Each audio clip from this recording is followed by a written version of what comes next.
चलिए बात करते हैं कि मैग्नेटिज्म वाले पार्ट की। मैंने कैपेसिटर वाला पार्ट आपको थ्योरेटिकली रिवाइज करा दिया है, ठीक है। और मैंने आपको चैप्टर नंबर 1 भी पूरा रिवाइज करा दिया है। पोटेंशियल वाला पार्ट भी, पोटेंशियल सरफेस वाला भी आपको थ्योरेटिकली रिवाइज करा दिया है, ठीक है। न्यूमेरिकल तो मैं ऑलरेडी लगवा चुका हूँ, मैं फिर आपको बता रहा हूँ कि न्यूमेरिकल मैं लगवा चुका हूँ। उससे बाहर देखिए न्यूमेरिकल नहीं आएगा, उसी के अंदर आएगा। बस थ्योरी में आपको जो दिक्कत आ रही है उसके लिए मैं सारे कंटेंट बना रहा हूँ, ठीक है। आप इनको एक बार सुन जरूर लीजिएगा, ठीक है। स्पीड तेज करके सुन लीजिएगा, बस आप सुन जरूर लीजिएगा इसको। तो ये है तुम्हारे पास चैप्टर नंबर 4 पे बेस्ड है, ठीक है। और ये इसमें मैंने इतने इस पार्ट में जो मैंने अभी बनाने जा रहा हूँ, इसमें मैं मैग्नेटिक इफेक्ट्स ऑफ करंट की मेनली यहाँ पे बात कर रहा हूँ, ठीक है। तो देखते हैं हम लोग इसके अंदर क्या क्या कंटेंट हमारे पास है समझने लायक, ठीक है। अब हम यहाँ पे देखते आते हैं। तो सबसे पहले बात आती है कि मैग्नेटिक फील्ड की, ठीक है। सो आपको मैं बता दूं कि relation between relation between relation between electricity relation between electricity, ठीक, and magnetism. Relation between electricity and magnetism किसके द्वारा दिया गया है? ऑयस्टर्ड के द्वारा दिया गया है, ठीक है। क्योंकि उसने क्या किया था, एक तुम्हारे पास कंडक्टर लिया था और एक यहाँ पे तुम्हारे पास नीडल रखी थी, ठीक है। कंडक्टर पे करंट तुम्हारे पास यहाँ पे फ्लो करवाया था, कंडक्टर पे तुम्हारे पास करंट यहाँ पे फ्लो करवाया था, जिसकी वजह से मैग्नेटिक नीडल ने कुछ वेरिएशन दिखाया था, जिसकी वजह से इलेक्ट्रिसिटी और मैग्नेटिज्म के बीच में रिलेशन आया था। तो ये रिलेशन देने वाले शख्स कौन है? ऑयस्टर्ड। तो ऐसा पूछा जाता है कि who actually gave the relation between the electricity and magnetism? It is the Oersted, ठीक है। ऑयस्टर्ड था जिसने ऐसा दिया था। चल अब बात आगे करते हैं कि हमको पता है कि a magnet at rest produces magnetic field around it while electric charge at rest produces an electric field around it, ठीक है। इलेक्ट्रिक चार्ज अगर तुम्हारे पास रेस्ट पोजीशन पे है तो वो इलेक्ट्रिक फील्ड को पैदा करता है, और मैग्नेट अगर तुम्हारे पास रेस्ट पे है तो मैग्नेटिक फील्ड को पैदा करता है, ठीक है। रुका हुआ चार्ज तुम्हारे पास मैग्नेटिक फील्ड को पैदा नहीं करता है, रुका हुआ मैग्नेट मैग्नेटिक फील्ड को पैदा कर देता है। लेकिन रुका हुआ चार्ज जो तुम्हारे पास है वो इलेक्ट्रिक फील्ड को पैदा करता है। ध्यान रखना, ठीक है, कि एक मैग्नेट एट रेस्ट तुम्हारे पास मैग्नेटिक फील्ड पैदा करता है, ठीक। और एक charge at rest electric field पैदा करता है, एक charge at rest magnetic field को पैदा नहीं कर सकता, ठीक है। ये पहला पॉइंट है। Current carrying conductor has a magnetic field not an electric field around it. एक पर्टिकुलर कंडक्टर है, वो कंडक्टर तुम्हारे पास ऐसा भी हो सकता है, वो कंडक्टर स्ट्रेट भी हो सकता है। इस कंडक्टर पे करंट तुम्हारे पास जा रहा है, इस कंडक्टर में करंट जा रहा है। और करंट कैरिंग कंडक्टर के पास मैग्नेटिक फील्ड होती है, कभी भी इलेक्ट्रिक फील्ड नहीं होती, ठीक है। एक चार्ज जो कि कांस्टेंट वेलोसिटी से जा रहा होता है, उसके पास इलेक्ट्रिक एज वेल एज हमारे पास मैग्नेटिक फील्ड दोनों ही होती है, ठीक। इसने क्या करंट कैरिंग कंडक्टर के पास मैग्नेटिक फील्ड होती है, ठीक है। और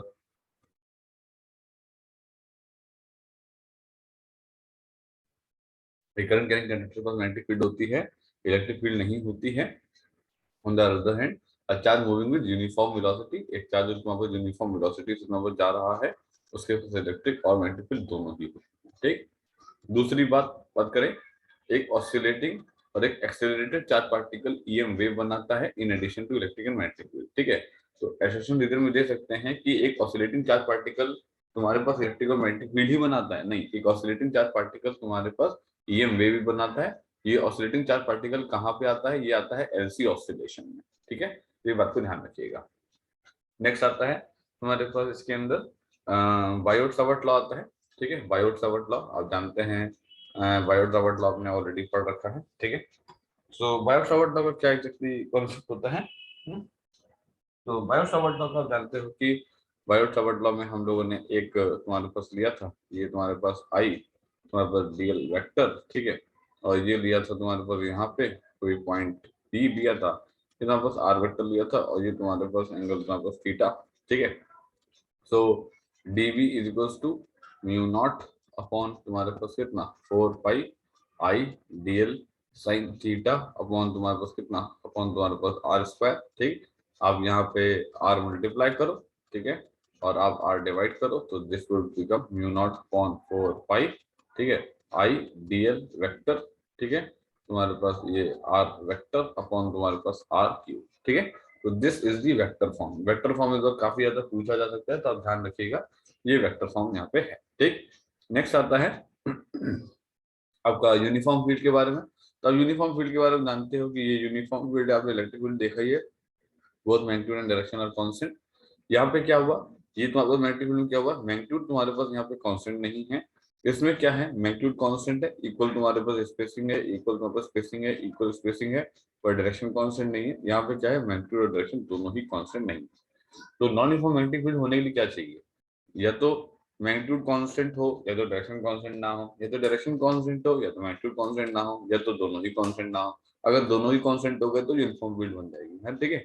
तो हालांकि ऐसा क्वेश्चन बनना नहीं चाहिए, लेकिन बनने को वो कुछ भी बना सकते हैं, ठीक है। तो ये ध्यान रखिएगा कि नॉन यूनिफॉर्म मैग्नेटिक फील्ड में मैग्नीट्यूड का कांस्टेंट ना होना, डायरेक्शन का कांस्टेंट होना, ये भी एक नॉन यूनिफॉर्म मैग्नेटिक फील्ड बनाएगा। डायरेक्शन का कांस्टेंट ना होना, कैसे डायरेक्शन कांस्टेंट नहीं है, तुम्हारे पास इस डायरेक्शन में आ रही है, लगातार चेंज हो रही है, पहले ऊपर की तरफ तुम्हारे पास थी और तुम्हारे पास नीचे की तरफ हो जा रही है बाद में टॉप पे जा करके, और फिर तुम्हारे पास ये मैग्नेटिक फील्ड तुम्हारे पास यहाँ पे लाइंस है, ठीक। बोथ मैग्नीट्यूड डायरेक्शन और नॉट कांस्टेंट, वो दोनों ही डायरेक्शन और मैग्नीट्यूड तुम्हारे पास कांस्टेंट नहीं है, ठीक है। और अगर दोनों ही कांस्टेंट रहेंगे तो यूनिफॉर्म मैग्नेटिक फील्ड होगी, ठीक है। आई बात समझे। अच्छा आगे बात करते हैं। इसने क्या कहा कि यहाँ पे एक पॉइंट है, magnetic field lines emanate from और enters in the surface of magnetic material at any angle. आपको पता है कि किसी भी कंडक्टर पे अगर इलेक्ट्रिक फील्ड लाइंस को निकलना है तो निकले, लेकिन तुम्हारे पास सरफेस से 90 डिग्री बना के निकले, ठीक। अगर इलेक्ट्रिक फील्ड लाइंस को निकलना है तो निकले, लेकिन सरफेस से क्या बना के निकले, 90 डिग्री बना के निकले, ठीक है। सेम तरीके से इलेक्ट्रिक फील्ड को निकलना है, निकले कितना बना के निकले, 90 डिग्री बना के निकले, ठीक। अब देखिए इलेक्ट्रिक फील्ड लाइन का कहना है कि हम किसी भी कंडक्टर की सरफेस पे 90 डिग्री बना करके निकलते हैं, लेकिन मैग्नेटिक फील्ड लाइन का कहना है कि हम हमारे पास निकलते हैं या एंटर करते हैं सरफेस पे मैग्नेटिक मटेरियल पे किसी भी एंगल पे, ठीक है। तो हमारे साथ ये 90 डिग्री वाली कोई एंगल नहीं है, कोई शर्त नहीं है, ठीक है। दूसरा जो मैग्नेटिक फील्ड लाइंस है वो एग्जिस्ट करती है इनसाइड एवरी मैग्नेटाइज्ड मटेरियल। हाँ, मैग्नेटिक फील्ड लाइन जो है वो मैग्नेटिक मटेरियल के अंदर होती है, जबकि इलेक्ट्रिक फील्ड लाइन तुम्हारे पास किसी भी मटेरियल के अंदर नहीं होती, कंडक्टर के अंदर कभी भी नहीं होती, ठीक है। ये तुम्हारे पास कंडक्टर है, कंडक्टर से तुम्हारे पास बाहर की तरफ निकलेंगी, कंडक्टर से तुम्हारे बाहर की तरफ निकलेंगी, कंडक्टर के अंदर इलेक्ट्रिक फील्ड हमेशा तुम्हारे पास कितना होता है, जीरो। अगर कंडक्टर के अंदर इलेक्ट्रिक फील्ड जीरो होता है तो इलेक्ट्रिक फील्ड लाइन भी तुम्हारे पास कंडक्टर के अंदर जीरो हो जाती है, ठीक। अच्छा, magnetic field surrounding a thin straight current तुम्हारे पास कैरिंग वायर, तो ये तो आप जानते हो, इसमें तो कोई बहुत बड़ी बात नहीं है। ये तुम्हारे पास यहाँ पे लेट्स सपोज एक वायर है, ठीक है, और ये तुम्हारे पास आर दूरी है, ये तुम्हारे पास एंगल है कितना, ये तुम्हारे पास फाई 1 एंगल है, ये तुम्हारे पास कितना एंगल है, ये तुम्हारे पास फाई 2 एंगल है, ठीक। B is equals to mu not I upon तुम्हारे पास कितना 4 पाई तुम्हारे पास आर, ये दूरी तुम्हारे पास कितनी हो गई, ये दूरी तुम्हारे पास जो है आर दूरी है यहाँ पे, ठीक है। ये होता है कितना साइन ऑफ तुम्हारे पास जो है पाई 1 प्लस साइन ऑफ तुम्हारे पास कितना पाई 2, ठीक है। और ये किसके लिए फॉर्मूला है, ये फॉर्मूला तुम्हारे पास जो है फाइनाइट के लिए है, और ये तुम्हारे पास जो है इनफाइनाइट के लिए अगर हम लोग बात करें, तो v is equals to mu not I upon कितना 4 पाई तुम्हारे पास r साइन ऑफ तुम्हारे पास कितना 90, द साइन ऑफ तुम्हारे पास कितना 90 है ना। इनफाइनाइट अगर वायर हो जाएगा, अगर इनफाइनाइट वायर हो जाएगा तो कैसा दिखेगा ना, ये तुमको ऐसा दिखेगा कि यहाँ पे ये तुम्हारे पास it will go till infinity and it will be from infinity, ठीक है। सो ये तुम्हारे पास r ले लेगा, तो it will be what mu naught तुम्हारे पास i upon 4 pi r 1 plus 1 and this will be क्या म्यू नॉट आई अपॉन तुम्हारे पास कितना 2 पाई तुम्हारे पास r, ठीक। इस तरीके से फॉर्मूले का आपको इस्तेमाल करना है, मैंने आपको ऑलरेडी काफी ज्यादा सिखाया हुआ है, ठीक। आगे बढ़ते हैं इसमें यहाँ पे, तो इसमें यहाँ पे कुछ यहाँ पे पॉइंट लिख रखे हुए हैं कि magnetic field lines on the axis of the current carrying conductor is always तुम्हारे पास जीरो, ठीक है। अगर हम लोग इसकी बात करें क्या कहते हैं डीबी वेक्टर की, तो हमको ये पता है, तो डीबी वेक्टर का फॉर्मूला जो होता है वो होता है म्यू नॉट अपॉन तुम्हारे पास 4 पाई आइडियल कितना साइन थीटा अपॉन तुम्हारे पास जो है आर स्क्वायर, ठीक है। अगर हम कोई एक तुम्हारे पास लेट सपोज एक ये लेते हैं तुम्हारे पास, ठीक है, और हमने कहा कि हमको पी ही पॉइंट पे निकालना है और हमको एस पॉइंट पे निकालना है और हमको नंबर क्यू पॉइंट पे निकालना है, ठीक है। अब अगर तुम्हारे पास आई की डायरेक्शन ऊपर है तो सिंपल सी बात है आई डी एल तुम्हारे पास वेक्टर की डायरेक्शन तुम्हारे पास ऊपर हुई, ठीक है। और अगर तुमको पी पॉइंट पे निकालना हुआ तो तुम्हारे पास, अगर तुमको पी पॉइंट पे निकालना हुआ है ना, तो तुम्हारे पास आर वेक्टर डायरेक्शन क्या हो जाएगी, आर वेक्टर डायरेक्शन हो जाएगी तुम्हारे पास ये हो जाएगी आर वेक्टर डायरेक्शन, ठीक है। और अगर मान लो कि तुमको क्यू पॉइंट पे निकालना हुआ तो आर वेक्टर डायरेक्शन कितनी हो जाएगी, आर वेक्टर डायरेक्शन हो जाएगी तुम्हारे पास ये, ठीक है। तो आइडियल वेक्टर डायरेक्शन तुम्हारे पास आई तय करता है और तुम्हारा पॉइंट कहाँ है उससे तुम्हारा आर वेक्टर डायरेक्शन तय होती है। तो एंगल थीटा आर वेक्टर से और आइडियल वेक्टर के बीच में होगा। तो जैसा कि इसने कहा है कि अगर on the axis of the current carrying conductor ले लोगे, ये करंट कैरिंग कंडक्टर की ये एक्सिस पॉइंट है, ये एक्सिस पे ही वहां पर लाई कर रहा है, एक्सिस पर लाई कर रहा है, तो थीटा 0 थीटा 180 होने की वजह से मैग्नीट्यूड 0 रहती है, ठीक है। Magnified lines are closed curves, ठीक। Tangent non at any point on the magnetic line represent direction of field at that point. ये तो हमने बताया आपको कि टेंजेंट अगर इलेक्ट्रिक फील्ड लाइन से बनाते हो तो वो इलेक्ट्रिक फील्ड की डायरेक्शन दिया करती है, टेंजेंट अगर मैग्नेटिक फील्ड लाइन को अगर बनाते हो तो मैग्नेटिक फील्ड लाइन की डायरेक्शन दिया करती है, ठीक है। अच्छा, अगला फील्ड लाइंस तुम्हारे पास नेवर इंटरसेक्ट विद अदर, यही तो इलेक्ट्रिक फील्ड लाइंस भी कहती है कि हम इंटरसेक्ट नहीं करते। At any place crowded lines represent करती है स्ट्रॉन्गर फील्ड, यही इलेक्ट्रिक फील्ड लाइंस भी कहती है। क्योंकि दूर दूर लाइन बताती है वीक फील्ड, यही इलेक्ट्रिक फील्ड लाइंस भी कहती है। किसी भी रीजन पे field lines are equi distance and straight, the field is uniform otherwise not, ठीक है। जैसा कि यहाँ पे हम लोग देख रहे हैं कि अगर तुम्हारे पास इक्वी डिस्टेंट है, अगर तुम्हारे पास इक्वी डिस्टेंट फील्ड लाइंस तुम्हारे पास है और स्ट्रेट तुम्हारे पास जा रही है तब तो ठीक है। लेकिन अगर इक्वी डिस्टेंट है जैसा कि यहाँ पे, लेकिन स्ट्रेट नहीं जा रही है तो वो नॉन यूनिफॉर्म की कैटेगरी में अंदर आ जाएगा, ठीक है। तो उसको जो है आप जरूर ध्यान दीजिएगा। अगला अगला पार्ट हम लोग यहाँ पे देखते हैं। तो when current is straight field is तुम्हारे पास सर्कुलर, जब करंट स्ट्रेट होता है तो हमारा फील्ड सर्कुलर होती है। कहने का यह मतलब है कि जब तुम्हारे पास करंट तुम्हारे पास स्ट्रेट है, ये तुम्हारे पास कंडक्टर तुम्हारे पास है और उसमें तुम्हारे पास करंट जा रहा है, तो फील्ड लाइंस तुम्हारे पास कैसे होती हैं, कुछ इस तरीके से सर्कुलर होती है, ठीक है। और अगर मान लो कि तुम्हारे पास सर्कुलर लूप की बात कर रहे हैं, ठीक है, जिसमें करंट तुम्हारे पास कुछ इस तरीके से जा रहा है, ठीक है। तो अगर तो इसका मतलब है कि फील्ड लाइंस तुम्हारे पास कैसी हो जाएंगी, फील्ड लाइंस तुम्हारे पास सर्कुलर हो जाएंगी। और क्या, फील्ड लाइंस तुम्हारे पास जो है सर्कुलर हो जाएंगी, फील्ड लाइंस तुम्हारे पास सर्कुलर हो जाएंगी। ये बाहर की तरफ फील्ड लाइंस वापस निकल के आएंगी, ठीक है, इस तरीके से, है ना। तो ये सर्कुलर हो जाएंगे। When current is circular the field is तुम्हारे पास जो है स्ट्रेट अलोंग एक्सिस। अब एक्सिस की बात करेंगे तो एक्सिस की बात करेंगे तो ऐसे ऐसे और अल्टीमेटली तुम्हारे पास इस तरीके से आ जाएगी, ठीक। When the wire is in the plane of the wire the field is perpendicular to the plane of wire. आप जानते हो कि जब भी हम लोग मैग्नेटिक फील्ड की हम बात करेंगे, ठीक है, तो आप ये जो लिखते लिखते हो ना, डीवी वेक्टर इक्वल्स टू तुम्हारे पास आई डीएल वेक्टर क्रॉस तुम्हारे पास जो आर वेक्टर लिखते हो, तो ये तुम्हारे पास हो गया है पहला वेक्टर कोई, ये हो गया है तुम्हारे पास कोई दूसरा वेक्टर। ये दोनों वेक्टर किसी एक प्लेन पे लाई कर रहे होंगे और जो आंसर आता है तुम्हारे पास कोई तीसरा वेक्टर, ठीक है। ये वेक्टर तुम्हारे पास हमेशा इन दोनों वेक्टर के प्लेन के परपेंडिकुलर होता है, ठीक है। तो ये बात हमेशा ध्यान रखना, ये क्रॉस प्रोडक्ट की डायरेक्ट बात है, इसके अंदर कोई बहुत अजीब चीज नहीं है। When the wire is perpendicular to the plane of the wire, the field is in the plane of wire। ये तो बहुत सिंपल सा है, आप बना के देख लेंगे आपको समझ आ जाएगा, ठीक। नेक्स्ट बात हम लोग करते हैं यहाँ पे। नेक्स्ट हमारे पास यहाँ पे क्या लिखा हुआ है, नेक्स्ट हमारे पास यहाँ पे लिखा हुआ सर्कुलर कॉइल वगैरह के बारे में लिखा हुआ है कि सर्कुलर कॉइल वगैरह के बारे में क्या है। अब देखो, अगर एक सिंगल तुम्हारे पास टर्न है, ठीक है, नंबर ऑफ टर्न अगर तुम्हारे पास सिर्फ और सिर्फ एक सिंगल है, नंबर ऑफ टर्न अगर तुम्हारे पास 1 है, ठीक है, तो b equals to mu not I, b equals to mu not I upon तो 2r। बहुत ध्यान दीजिएगा, बहुत ज्यादा। क्या होता है जल्दबाजी में हम लोग म्यू नॉट तुम्हारे पास आई अपॉन 2 पाई आर इसको लिख करके आते हैं, ये नहीं होगा, 2 पाई आर नहीं है, 2r है। एक सर्कुलर लूप के लिए 2r होता है, 2 पाई आर नहीं होता है।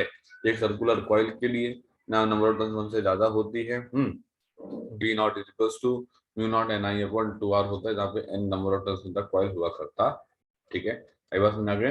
तो जब n 1 से ज्यादा होता है तो उसे कॉइल कह देते हैं, जब n 1 के बराबर होता है तो लूप कह देते हैं, खत्म बात, ठीक। अच्छा, ये तो आपका करंट ऐसे जा रहा है, करंट ऐसे जा रहा है, ऐसे जा रहा है, ऐसे जा रहा है, करंट ऐसे जा रहा है, तो ये 5 फील्ड लाइन ऐसे बन जाएंगे, ठीक है। अच्छा, सेक्टर के लिए मैंने बताया था म्यू नॉट तुम्हारे पास आई अपॉन तुम्हारे पास 2r, ठीक है, mu not I upon 2r into theta upon तुम्हारे पास कितना 360 डिग्री, ठीक है। सो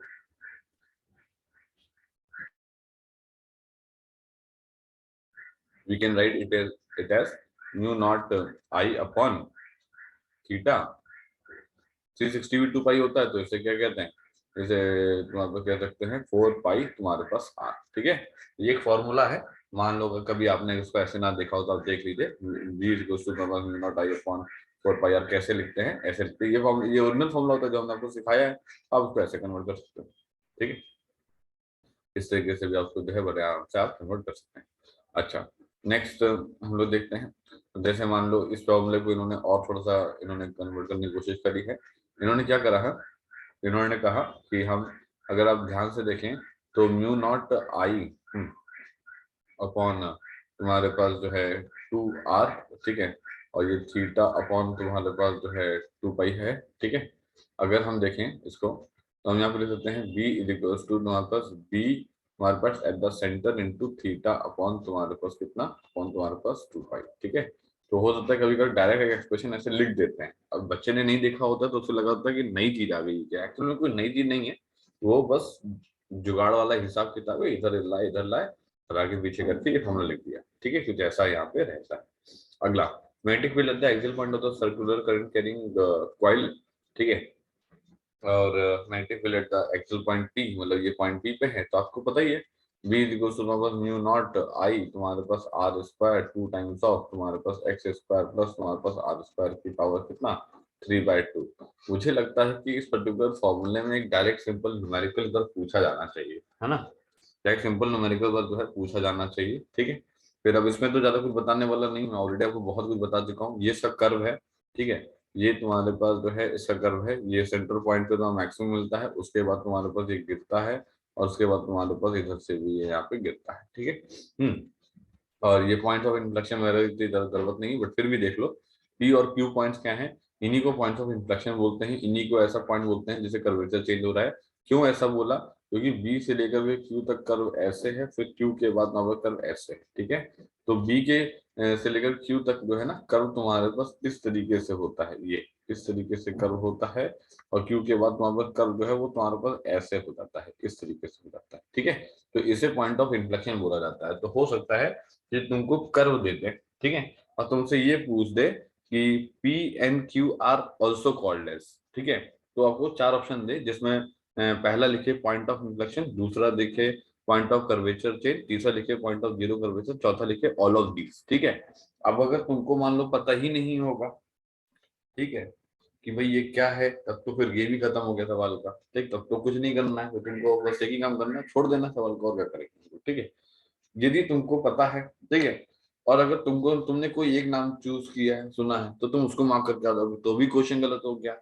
अब मुद्दा यहाँ पे ये है कि point of inflection, point of curvature change और पॉइंट ऑफ जीरो कर्वेचर तीनों ही होता है, तो चौथा ऑप्शन जो ऑल ऑफ दिस दिया होगा ना, तो वो तुमको वहां पे सेलेक्ट करना होगा, ठीक है। तो ये एक अच्छा मेरे हिसाब से पॉइंट है, ठीक है, और आप इसे जरूर अपनी कॉपी में इसको नोट कर लें, ताकि जब आप 6 या 7 तारीख के बाद जब आप इसको फाइनल रिवीजन करने के लिए आएंगे तब आपके पास एक अच्छा चांस रहेगा, ठीक है। अगला, points of inflection are r/2 distance from the centre of the curl, ये नहीं पूछेंगे, मेंस वगैरह में आता है ये मेनली, ठीक। Next, magnetic field due to तुम्हारे पास इनफाइनाइट लॉन्ग तुम्हारे पास सिलिंड्रिकल पार्ट। अब देखिए ये वाला पार्ट मैंने आपको क्लास में पढ़ाया था, ठीक है, आपको ध्यान भी रहना चाहिए, मैं एक बार फिर से इसको फटाक से आपको करवा भी देता हूँ। मैंने आपको बताया था कि ये तुम्हारे पास एक मान लो की पाइप है, और इस पाइप से तुम्हारे पास यहाँ से करंट निकल रहा है, ठीक है। अब ये तुम्हारे पास इस पे रिलेटेड कर्व पूछेगा, ठीक है, ये पूछेगा कि आप, तुम्हारे पास ये बाहर वाला पार्ट है, ठीक है, आप इसके लिए बताइए, और ये तुम्हारे पास जो है अंदर वाला पार्ट है, आप जो है इसके लिए बताइए, ठीक है। ये जो अंदर वाला तुम्हारे पास रेडियस है इसके बताइए, लेट्स सपोज मैं फॉर आउटर रेडियस के लिए मैं आपको बता दे रहा हूँ, ठीक है, या ऑलरेडी मैंने आपको पढ़ा के रखा हुआ है, ठीक है, बट फिर भी मैं यहाँ पे आपको बता दे रहा हूँ, ठीक है। मैं जो है रेड पार्ट के लिए बता दे रहा हूँ, ठीक। अब जो रेड वाला पार्ट है, जो रेड वाला पार्ट है, मैं इसको जरा यहाँ पे बना लेता हूँ, ठीक है। और यहाँ पे ये तुम्हारे पास जो है, ये जो रेड वाला तुम्हारे पास, ये जो रेड वाला तुम्हारे पास पार्ट है ना, ठीक है, और ये तुम्हारे पास ये रहा तुम्हारे पास क्रॉस सेक्शन, ठीक है। ये तुम्हारे पास कितना है आर, और ये तुम्हारे पास कितना है स्मॉल आर, ठीक है। अब देखना जरा, तो मैं क्या लिखूंगा, बी नॉट बी इंटू तुम्हारे पास कितना, तुम्हारे पास 2 pi into small are is equal to mu naught times तुम्हारे पास the net current enclosed by the Amperian loop. ये तुम्हारे पास क्या बना है, एम्पीरियन लूप बना है, ठीक। तो बी इज इक्वल टू कितना, म्यू नॉट आई अपॉन तुम्हारे पास कितना, तुम्हारे पास 2 पाई आर। सो बी जो है वो इनवर्सली प्रोपोर्शनल टू 1/r हो गया, ठीक है, इनवर्सली प्रोपोर्शनल टू आर हो गया, ठीक है, और डायरेक्टली प्रोपोर्शनल टू 1/r हो गया, ठीक। अब अगर इनर रेडियस की बात करेंगे तो क्या मिलेगा, अगर आप इनर रेडियस की बात करेंगे, ठीक है, और आप अगर तुम्हारे पास अंदर चले जाएंगे, इधर की तो चले जाएंगे, ठीक है, आपका ये तुम्हारे पास कैपिटल आर होगा, ये तुम्हारे पास स्मॉल आर होगा, तो स्मॉल आर तुम्हारे पास कैपिटल आर से कम होगा। अच्छा, अब देखिए, अगर हम क्रॉस सेक्शन एरिया ए की बात करें, पाई आर स्क्वायर, उससे करंट कितना निकल रहा है, आई निकल रहा है, ठीक है। तो आपसे पूछा गया कि पाई स्मॉल आर स्क्वायर से, पाई तुम्हारे पास जो है स्मॉल आर स्क्वायर से कितना करंट निकलेगा, ठीक है। So I dash is equals to तुम्हारे पास कितना, pi small R square upon capital R square into तुम्हारे पास कितना, कैपिटल आई। यहाँ पे सॉल्व किया तो हमने निकाला बी इंटू 2 पाई तुम्हारे पास small are is equals to कितना, mu naught times net current enclosed, ठीक है। तो mu naught R square upon कितना, कैपिटल आर स्क्वायर इनटू तुम्हारे पास आई, और ये कितना है, ये हो गया 2 पाई तुम्हारे पास आर, ये कट गया यहाँ पे। तो बी इक्वल्स टू कितना, म्यू नॉट तुम्हारे पास आई आर, और अपॉन कितना 2 पाई तुम्हारे पास आर स्क्वायर, ठीक है। So B directly proportional to R हो गया। ये एनालिसिस मैं आपको ऑलरेडी पढ़ा चुका हूँ, ठीक है। तो देखिए, B directly proportional to R, ये वाला पार्ट है जिसमें आर की वैल्यू तुम्हारे पास लेस देन आर है। बी इक्वल्स टू आर पे तुम्हारे पास हाईएस्ट वैल्यू होती है ना, और आर ग्रेटर देन आर पे बी जो है वो इनवर्सली प्रोपोर्शनल टू तुम्हारे पास जो है आर हो जाता है। तो ये कर्व तुम्हारे पास इस तरीके से आता है, ठीक है। तो वो तुमसे जब पूछेगा तो वो हो सकता है कि इन्फिनिटली लॉन्ग सिलिंड्रिकल कंडक्टर करके वो पूछे, ठीक है। तो आप ध्यान दीजिएगा, इसको जरूर आप इसको पढ़ के जाइएगा, ठीक है।